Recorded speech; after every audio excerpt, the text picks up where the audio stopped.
Rotate your phone.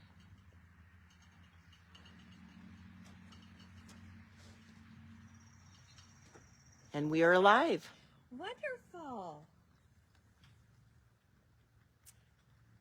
Well, welcome to a sunny day and not windy at the top of the hill here in Ellison Bay at the Liberty Grove Historical Society. Hey, this is installment number 2 of Jan and Cheryl's docenting on Thursdays, and we're going to visit the Pine Cottage today. Isn't she beautiful? Let's talk a little bit about where they came from. This is actually from the Liberty Park Lodge and Shore Cottages when you come right into Sister Bay. Now condominiums and near the Tannenbaum gift shop, which used to be a Lutheran church there. All right, so this is going to be some notes from the Liberty Park Summer Resort by Dottie and Pete Coleman, who are lodge managers, the second lodge managers from 1984 1989. And it's from the Door County Almanac Tourism, Resorts, and Transportation. Let me show you that little book right there. What that comes from. So let's take a look at a little bit of history about where this cottage came from. Well, that resort opened in 1898 with Abraham and Christina Carlson as owners of Liberty Park Summer Resort. After tourists knocked on the door of their Victorian house, asking if there were rooms to let. Later, a main building with an extended length emerged, to be separated into its present form in 1920, creating Liberty Park Lodge and the Liberty Homestead. The 3-story Victorian house was moved several feet to the north using horses and block and tackle. The lodge was a welcome destination for steamboat passengers sailing Green Bay waters from Chicago and Milwaukee.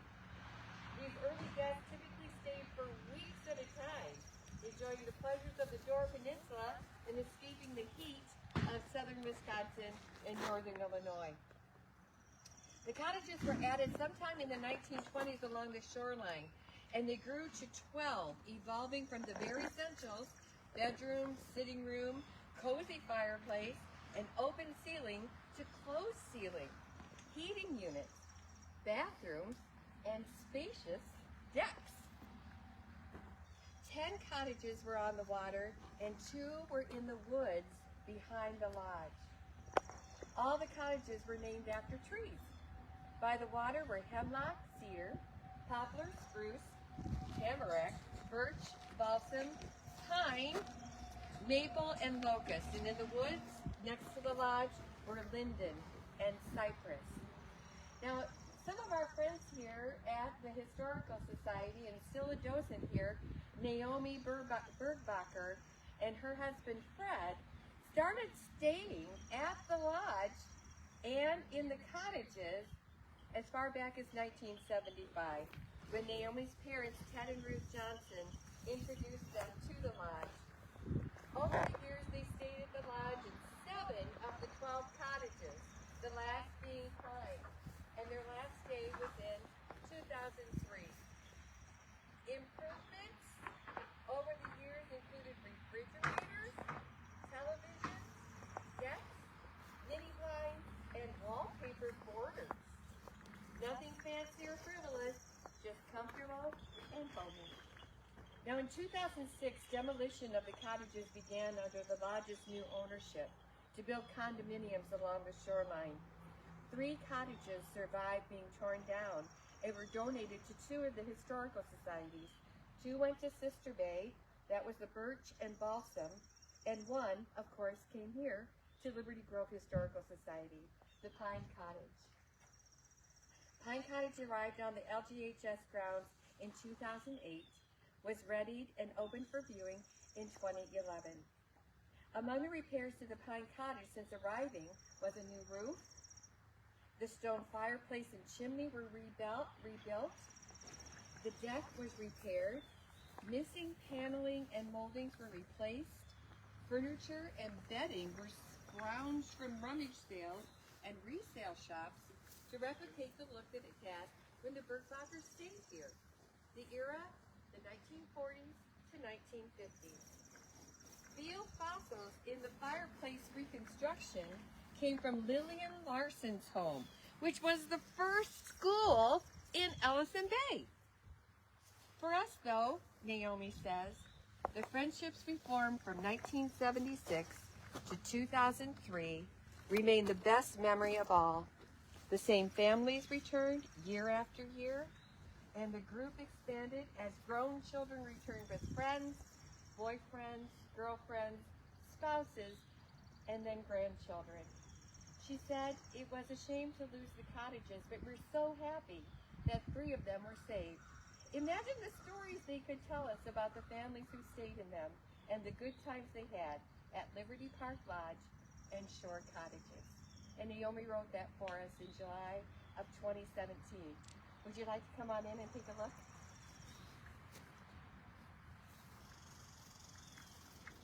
Oh, this is number 5 on your walking tour of the Historical Society. Here's something you want to see here too. Notice that there is a little bit of 4th of July here always.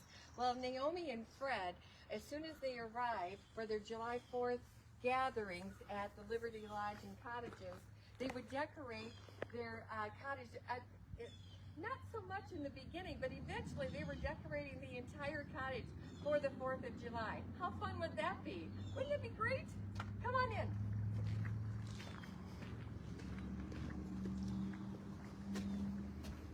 Now, some of the cottages, this one is only a single bedroom cottage, but some of them were 2-bedroom cottages. This one we have decked out in some of those findings that Naomi was talking about. And on the walls here, when you visit the cottage, make sure that you take a look at the history that is there. Here is that 3-story Victorian, and there you see the lodge behind there. This was the building that was moved to the north, and so that you can see the way that the lodge looks now. Originally, too, the doors, when you can see here, some of the artifacts that we have around are reminiscent of the 1940s, the 1950s. Here's a magazine from 1938. And what does Robert Taylor think of Clark Gable? That's worth a read right there. You would have this lovely fireplace. You would sit around and play games. My understanding from what I was reading is that card playing was a big thing to do, and that everybody enjoyed that as well. There's that wonderful fireplace that got rebuilt as well. Well, let's take a look into the bedroom. Now, here we go. No lights on in here because we don't have any electricity in this building. But, here we go. I want to draw your attention over here. Behind this door is one of the bathrooms that got added. This gives the whole history of what the Liberty Park Lodge and Shore Cottages looked like. Look at here. Here's an original key from the cottage. Isn't that amazing? Here's what they looked like along the shore. Remember that 10 of them were along the shore, 2 that were in the woods. Here we are, just gathering around. Oh, my understanding too was some refrigerators were in here. Heating units came in as well. But originally, before there were refrigerators, the owners would have refrigerators in the old ice house, which was behind the original 3-story Victorian. And guests had access to the refrigerators there as well. So we have a dresser here as well, and some shelves that have been gathered. A wash basin here. And of course, this reminds me of my grandfather. He always wore Old Spice. Look at this beautiful medicine cabinet. And of course, we have this decked out for just a single bed here.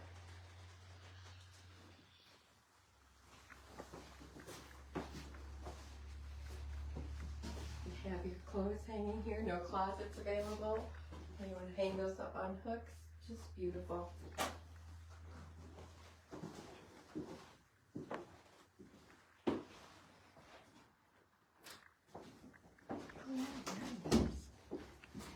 So you can see the original lodge there. And of course in the house that was moved too. But they did take on guests at their house. My understanding was the original owner of the Carlsons, he would take his wagon down to the steamboat as it came off and ask people if they had a place to stay, and would gather them up and bring them to the Liberty Lodge. And then they would return year after year. Oh, look at, here's some of the original pieces of advertising that they had. The rates for 1992.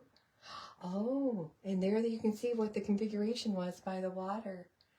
And here are the two that were in the woods. See the long hallway there too? Yep. Beautiful. Well, let me see if there's something else I wanted. This is some of the things that I was reading about. This is from Naomi's reflections. She offers a whole lot more. It's just a beautiful read there.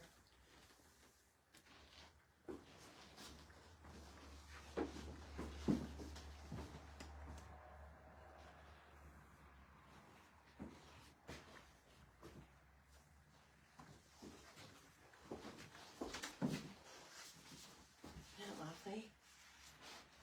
Can you imagine all the conversations that were had in here?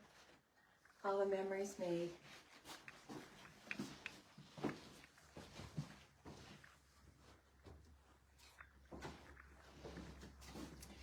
I'm going to end our little tour here with some reflections from Dottie and Pete Coleman, the lodge managers from 1984 to 1989. They give us a lot of information about what was happening with the guests who came to visit the Liberty Lodges back in the day. But here's what they say in the rest of the story. While things have changed and improvements have been made over the years at Liberty Park Lodge and Shore Cottages, a few things remain the same as they were over 90 years ago. In spring, the westerly sun makes its annual northern trek to settle just to the west of the sister islands. In the woods to the east, the lodge on Liberty Hill, shooting stars, wood violets, and trilliums push themselves up through last year's butternut, aspen, ironwood, and birch leaves. Next door, the Shepherd of the Bay, formerly Zion Lutheran Church, bell still calls us on Sunday morning and reminds us too when a friend has passed away. On the Liberty Homestead three-story house, the weather vane still turns and whips its directional head to the northwest, showing us that August will be cool once again. At the beach, the sparkling, clean, and refreshing water rises and falls from year to year, creating an unpredictable beach sizes and a multitude of smooth pebbles. So, as things change, a timelessness hopefully calls our loyal Door County guests back once again. And if you are so inclined, you might just get some rocking chair time on the slanted veranda of the lodge.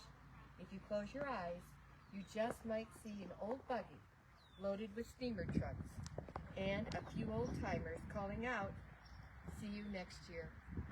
Thanks for visiting the Pine Cottage.